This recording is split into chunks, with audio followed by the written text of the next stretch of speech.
নরসিংদীর পলাশডাঙ্গা বাজারে জমি দখলের চেষ্টায় বাধা দেওয়াকে কেন্দ্র করে দোকানে হামলা ও ভাঙচুরের অভিযোগ উঠেছে বাবা ছেলের বিরুদ্ধে।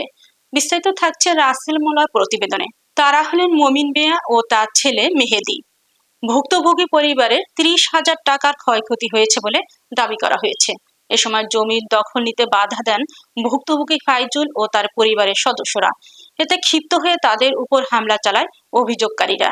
এ ঘটনার সুষ্ঠু বিচার ও নিরাপত্তা নিশ্চিতের দাবিতে ভুক্তভোগী পরিবারের পক্ষ থেকে পলাশ থানায় লিখিত অভিযোগ দায়ের করা হয়েছে। আমরা সাইরে ভাই ক্রয় সূত্রের মালিক। ক্রয় সূত্রে এইটা জমিনটা ছিল মূলত বাবার, পরে আমরা সাইরে ভাই কিনে রাখছি।